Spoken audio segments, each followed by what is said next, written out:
Hello everyone and welcome back to my channel. তো আজকে সকালবেলা ঘুম থেকে উঠেই আমি ফার্স্ট আমার রুমটাকে ক্লিন করে নিয়েছিলাম, একদম ডিপ ক্লিনিং।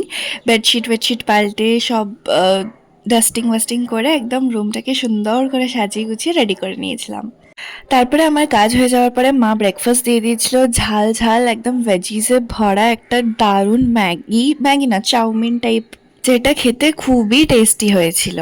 তারপরে আমি বানানোর ট্রাই করেছিলাম একটা টিফিন বক্স চিকেন টাইপের রেসিপি, যেটা খুবই easy to make.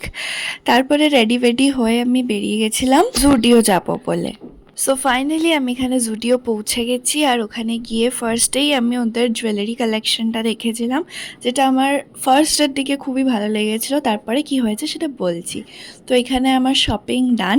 Then shopping করে আমি চলে গেছিলাম কলেজে, কটা কাজ ছিল, সেই কাজগুলো করে বাড়ি ফিরে খেয়েছিলাম সবার ফেভারেট ভাত, ঘি আর আলু ভাজা।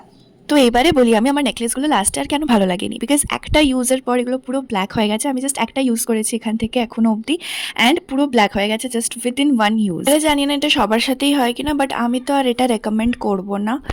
যাই হোক, তারপরে নিয়েছিলাম দুটো নেল পেইন্ট, একটা তিনটে মতন নেল পলিশ রিমুভার, আর বডি স্প্রে অনেকগুলো নিয়েছিলাম বিকজ আমার স্মেলসগুলো বেশ ভালো লেগেছিলো। নেল পেন্ট রিমুভারগুলো তো 50 রুপিস নিয়েছিল, লাইক 49 রুপিস। বড় যে বডি স্প্রেটা নিয়েছিলাম সেটা 99 রুপিসের ছিল, আর এই ছোটোগুলো 49 রুপিসের ছিল। তারপরে চলে গেছিলাম পড়া থেকে ফিরে ডিনারে ট্রাই করেছিলাম আমার ওই স্পেশাল টিফিন বক্স চিকেন, যেটা ঠিকঠাক খেতে হয়েছিল বিকজ আদা রসুনটা একটু বেশি পড়ে গেছিলো। তো নেক্সট টাইম আর একটু বেটারভাবে ট্রাই করব। তো যাই হোক, আজকের দিনটা এভাবেই কাটালাম। বাই।